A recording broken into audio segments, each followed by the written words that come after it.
En la última clase hablábamos de que el plasma es un medio magnético cuya magnetización es proporcional al inverso del campo magnético. Entonces no guarda una relación lineal. Vamos a recordar dos cosas importantes, lo que llamamos dipolo eléctrico y lo que llamamos dipolo magnético. Recordarán ustedes que un dipolo eléctrico es un sistema físico que tiene dos cargas iguales en magnitud, pero opuestas en signo, separados por una distancia d, en este caso.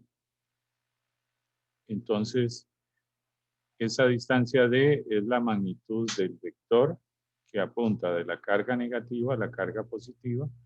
Ese vector, como he dicho, lo llamamos d. Y entonces el producto de la carga en magnitud por el vector d nos da lo que se conoce como el momento dipolar eléctrico, que se representa por P. Entonces, este vector rojo viene a ser el momento dipolar eléctrico, apuntando en una dirección determinada. Bueno, este sistema puede tener un torque que está dado por el producto vectorial del momento dipolar eléctrico con el campo eléctrico y evidentemente es un sistema que almacena energía. De igual manera tenemos el momento dipolar magnético. Llamamos mu a ese momento magnético o momento dipolar. Es igual a la corriente que pasa por el área que se cubre. Entonces observen ustedes en esta espira, la corriente apunta en esta dirección, en este sentido. Si usted coloca sus dedos en la dirección de la corriente, el dedo gordo le dice hacia dónde va el momento magnético. Siempre los dedos de la mano derecha en la dirección de la corriente le dicen hacia dónde va el momento magnético. Entonces, esta espira genera un momento magnético en esta dirección. De nuevo, también puede haber un torque entre el momento magnético y el campo magnético externo. Eso puede dar origen a un giro y también es un sistema que almacena energía.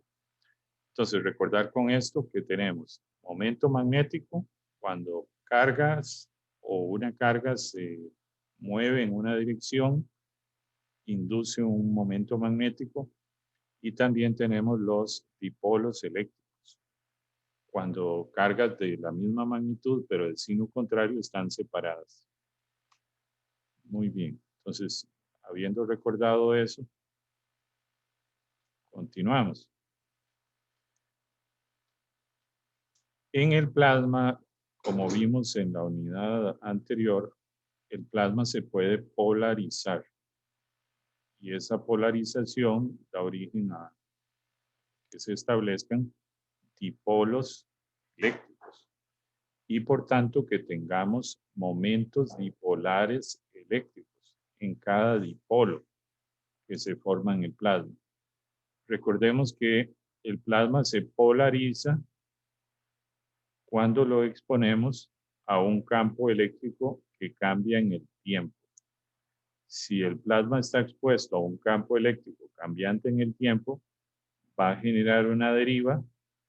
Esa deriva tiene dirección contraria para los iones y para los electrones, y eso lleva a una separación de las cargas, por tanto a una polarización. Se forman entonces dipolos eléctricos con su momento dipolar eléctrico, y lo que podemos hacer para definir la polarización es que sumamos los momentos dipolares eléctricos.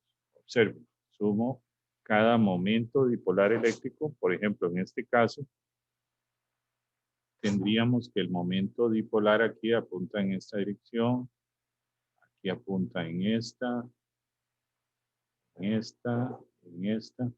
De igual manera para todos los demás. Entonces, si yo empiezo a sumar este momento dipolar eléctrico más este, más este, más este, más este, etcétera, etcétera, esa sumatoria de momentos dipolares eléctricos partido por el volumen que yo haya considerado, me va a dar la polarización. Entonces, la polarización es una medida macroscópica que se obtiene de la sumatoria de los momentos dipolares eléctricos de un sistema que esté polarizado, ¿verdad? En este caso el plasma. Entonces, siendo así, como tenemos una polarización, tenemos separadas las cargas, hay una densidad de carga. Esa densidad de carga la vamos a llamar sigma B. Sigma B es la densidad de carga debido a la polarización, que no lo vamos a demostrar, pero la podemos obtener de esta manera, como menos nabla punto polarización. Entonces, si usamos la ley de Gauss, aquí se considera la densidad de carga partido por epsilon sub 0, que está por aquí, ¿verdad? Pero observen que en la densidad de carga yo tengo que considerar ahora la densidad de carga debido a las cargas libres y la densidad de carga debido a la polarización, que está dado de esta manera. Entonces, si nosotros deseáramos escribir esta ecuación de esta manera, lo que tendríamos que hacer es sustituir D como epsilon sub 0, que es la permitividad del vacío, por el campo eléctrico más la polarización. La polarización en un plasma es proporcional al campo eléctrico al que se expone el plasma. Entonces observen, depende de unas constantes, entre ellas la permitividad del vacío y chi sub e, que de momento no nos vamos a preocupar mucho qué es, pero termina siendo una constante propia del medio. Entonces, si vemos la polarización es proporcional al E. Por lo tanto, si yo sustituyo aquí, sustituyo lo que corresponde para la polarización.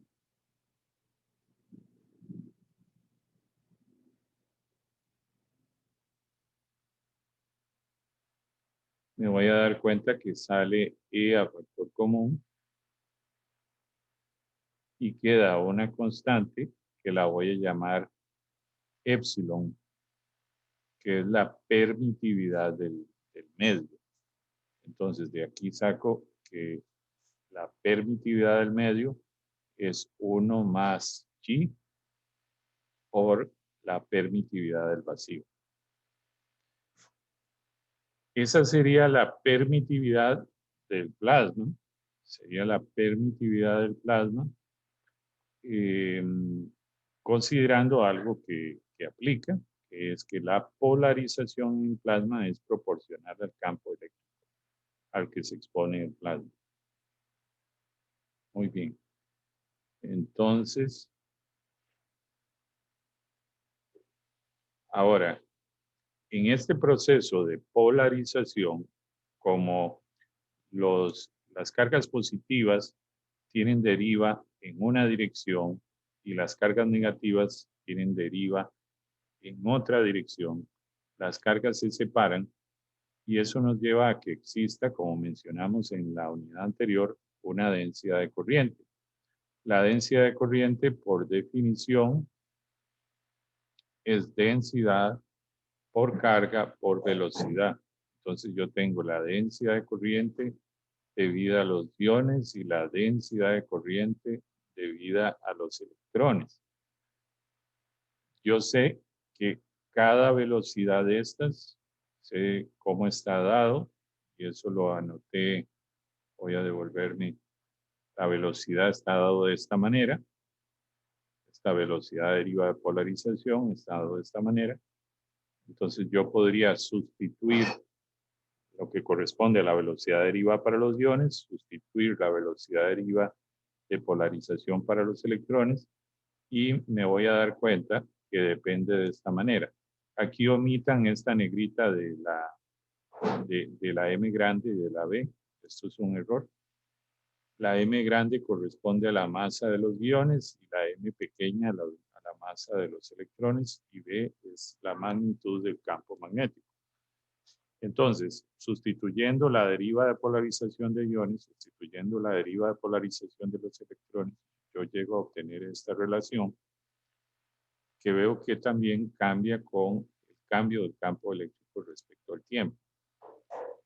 Aquí llamamos a esta densidad por la sumatoria de masas, la llamamos densidad de masa, que se representa por ρ. Observen que esta carga se va a ir con esta carga, entonces eso desaparece, y n por la suma de masas es la densidad de masa, partido por b al cuadrado. Aprovecho para mencionar, insistir, porque me parece que lo omití cuando vimos esto en la unidad anterior.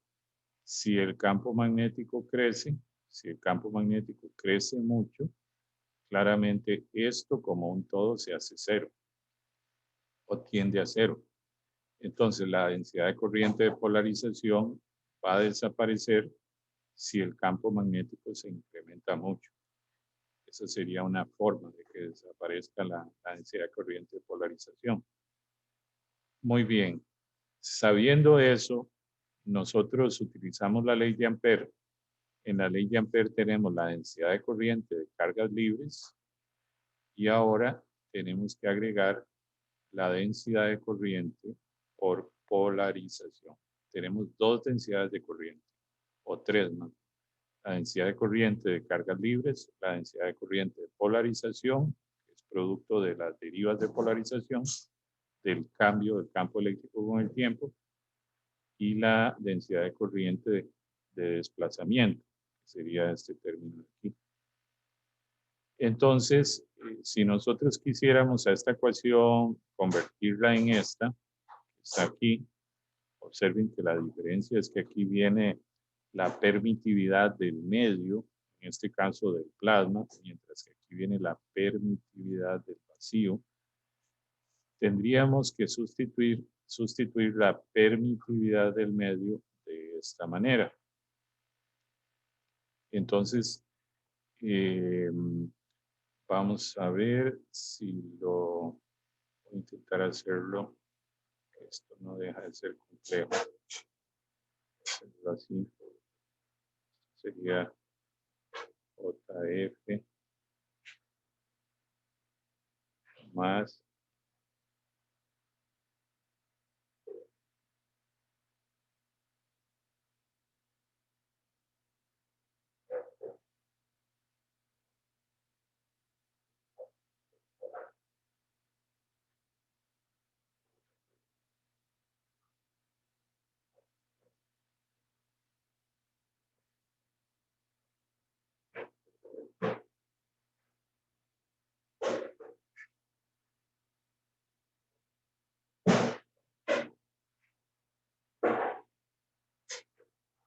esto nos quedaría entonces, quedaría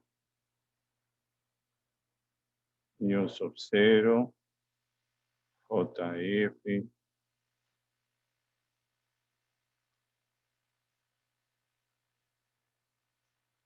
punto por JP partido de punto, quedaría JP, y luego E punto por E sub epsilon sub 0.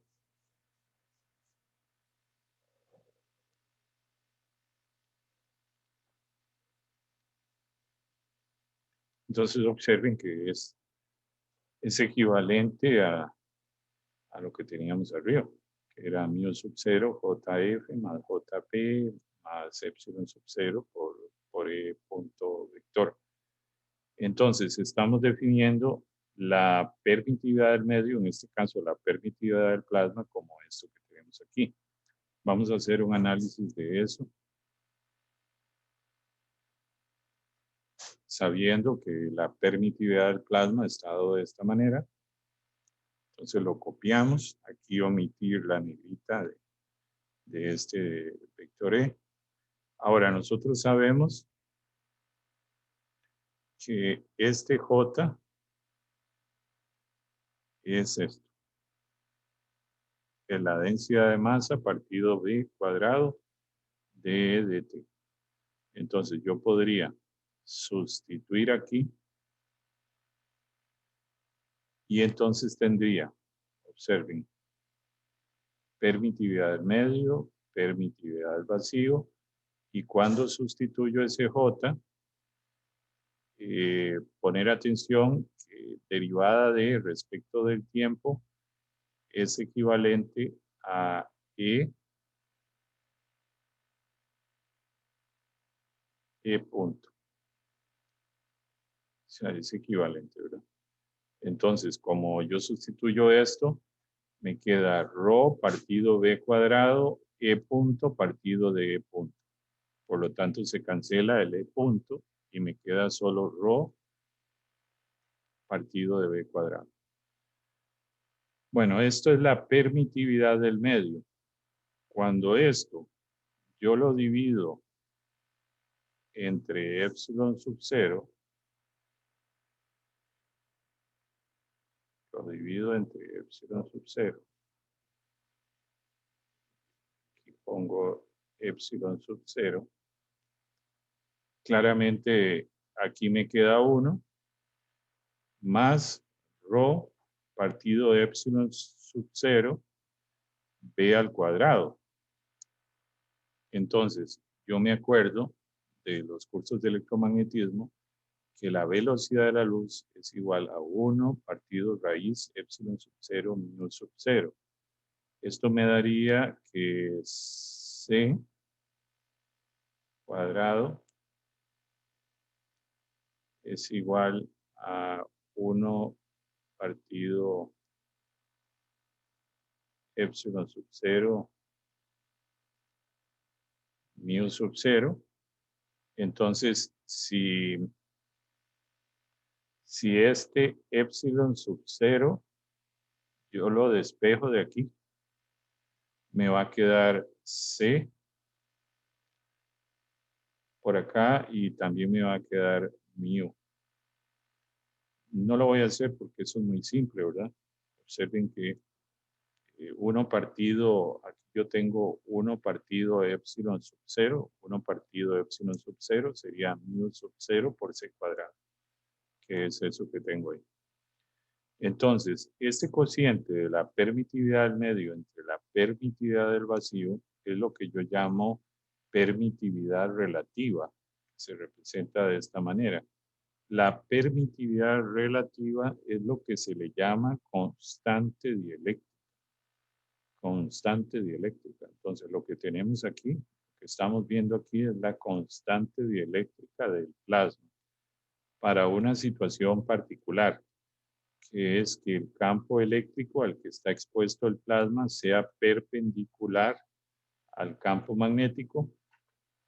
Esa fue la condición que usamos cuando obtuvimos esta deriva de polarización y también se consideró que el cambio del campo eléctrico se haga con una frecuencia angular relativamente baja, mucho más baja que la frecuencia ciclotrónica de giro. Esa es la condición para que esta deriva de polarización que obtuvimos tenga validez. Entonces, si se cumple una situación donde yo tengo un plasma que el campo eléctrico al que está expuesto es perpendicular al campo magnético y el campo eléctrico está cambiando con una frecuencia angular baja, la constante dieléctrica del plasma está dada por esto. Muy bien, entonces estamos analizando la constante dieléctrica del plasma bajo una situación particular. De nuevo, la permitividad relativa es la constante dieléctrica, entonces podríamos ya ponerle otro nombre que suele acostumbrarse, que es K. La permitividad relativa es K, la constante dieléctrica. Y entonces vemos que la constante dieléctrica se va a alejar de 1 en tanto este término se aleje de la unidad.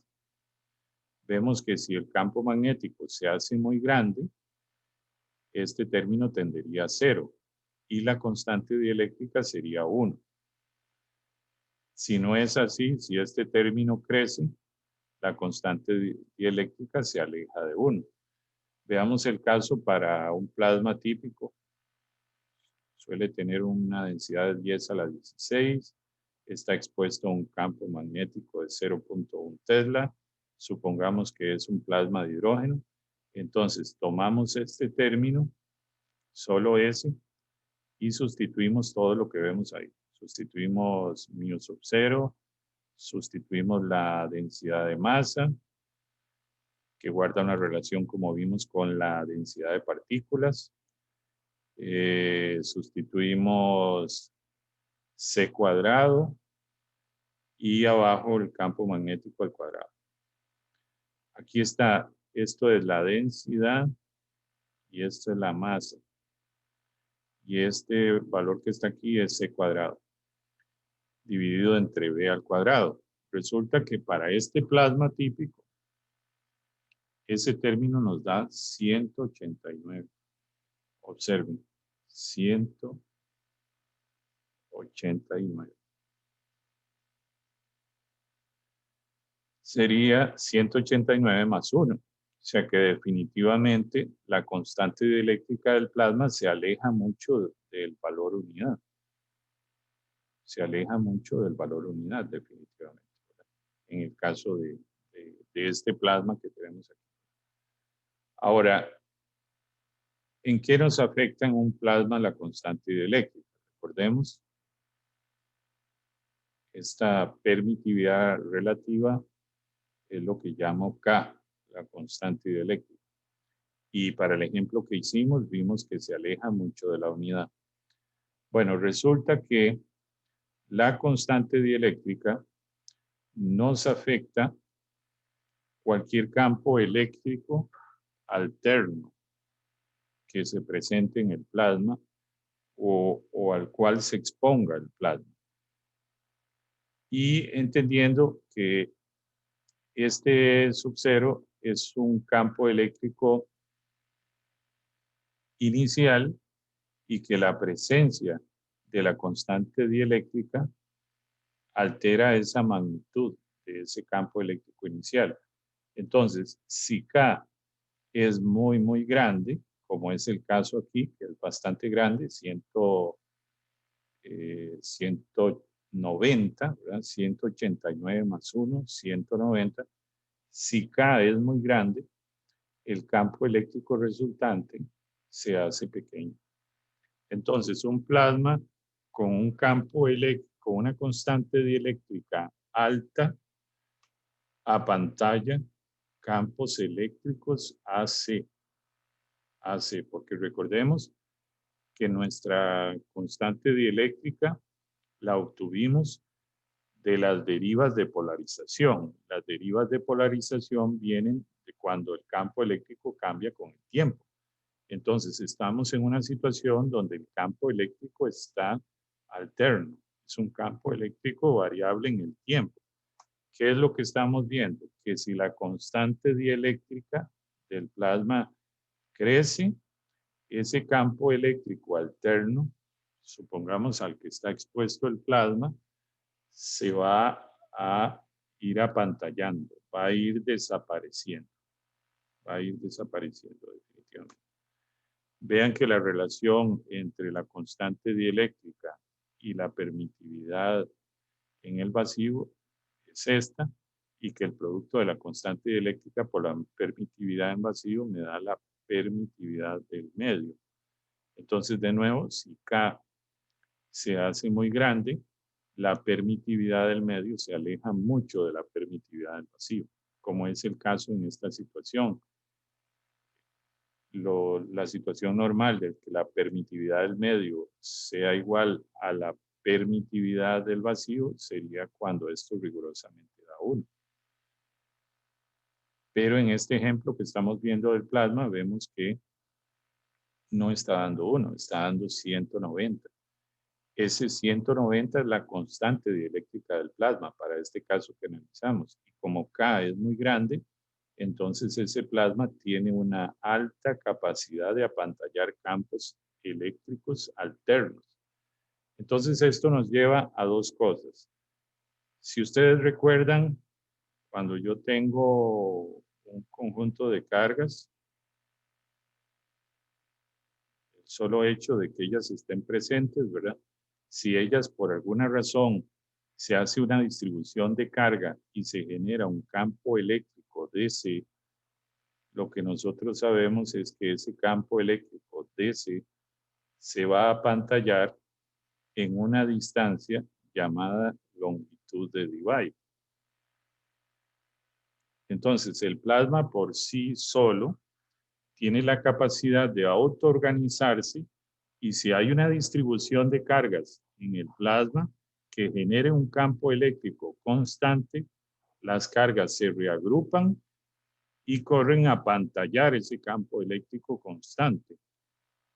Muy bien, quiere decir que el plasma por sí solo apantalla campos eléctricos constantes. Pero lo que estamos viendo ahora es que el plasma también tiene la capacidad de apantallar campos eléctricos alternos. ¿Y cómo lo logra? Si yo tengo el plasma, yo necesito que ese plasma tenga una constante dieléctrica bastante grande. Si el plasma tiene una constante dieléctrica grande y, por ejemplo, viene una onda electromagnética, que es un campo eléctrico AC, resulta que al entrar esa onda desaparece. Porque el plasma tiene una constante dieléctrica grande y al tener una constante dieléctrica grande, el campo eléctrico de la onda se ve apantallado. Entonces esto es fundamental y vamos a quedar en esta diapositiva porque el tema que sigue es un tema ligeramente aparte de esto.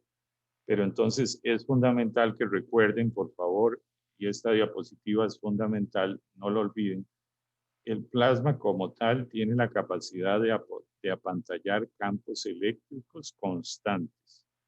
¿Cómo lo logra? Reagrupando las cargas y eso aniquila o apantalla ese campo eléctrico constante. Pero también el plasma tiene la capacidad de apantallar campos eléctricos alternos. ¿Cómo lo logra? Teniendo la constante dieléctrica grande. Si tiene la constante dieléctrica grande, el campo eléctrico alterno se cancela, se apantalla.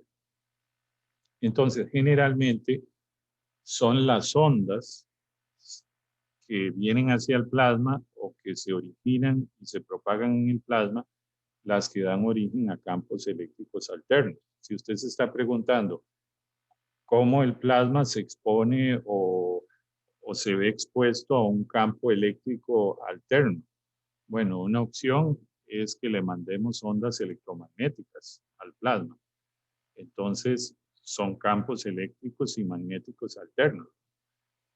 Y claro, como el plasma tiene una constante dieléctrica grande, entonces va a apantallar ese campo eléctrico alterno. En el plasma mismo se generan ondas también, que pueden ser electromagnéticas, que pueden ser electrostáticas, que pueden ser de otro tipo. Y eso lo vamos a ver en la unidad 4. Entonces, el saber la constante dieléctrica del plasma es fundamental, porque el valor que tenga la constante dieléctrica del plasma va a definir la propagación de las ondas en el plasma, porque las ondas tienen campos eléctricos alternos. Entonces, cuando uno describe ondas en plasma, es fundamental tener conocimiento de la constante dieléctrica, porque si la constante dieléctrica es muy grande, los campos eléctricos se van a aniquilar de las ondas y por tanto las ondas puede ser que no se propaguen. Entonces, ahí es donde se vuelve fundamental y una de las cosas primarias para describir ondas en plasmas es tener claro cuál es la constante dieléctrica del plasma. Entonces, para terminar, El plasma lo podemos ver como un medio magnético. ¿Por qué? Porque cada partícula tiene un momento magnético y la suma de todos esos momentos magnéticos nos puede dar un valor de magnetización. Quiere decir que el plasma induce su propio campo magnético. Pero una característica que tiene el plasma es que ese campo magnético que induce siempre es opuesto al campo magnético externo. Un material que tiene esa característica se le conoce como un material diamagnético, cuando el material genera un campo magnético opuesto al campo magnético externo. Entonces, el plasma es un medio magnético, ¿sí? Es un medio magnético que induce un campo magnético opuesto al campo magnético externo y por tanto el plasma lo tenemos que ver como un medio diamagnético. Muy bien, punto y aparte. Ahora, si usted ve el plasma como un medio eléctrico, tiene que tener claro que el plasma se puede polarizar debido a campos eléctricos que cambian con el tiempo. Si el plasma se expone a campos eléctricos que cambian con el tiempo, el plasma se va a polarizar. Y el plasma tiene la capacidad de apantallar ese campo eléctrico variable en el tiempo, pero eso va a depender del valor de la constante eléctrica. En tanto mayor sea la constante eléctrica, más posibilidad tendrá el plasma de apantallar ese campo eléctrico. Y entonces, esos campos eléctricos alternos en el plasma son generados por ondas que atraviesan el plasma. Y la propagación de ondas en plasmas es un tema fundamental en física de plasmas y eso es lo que vamos a ver en la unidad 4, ondas en plasmas. Por hoy vamos a dejar esto aquí.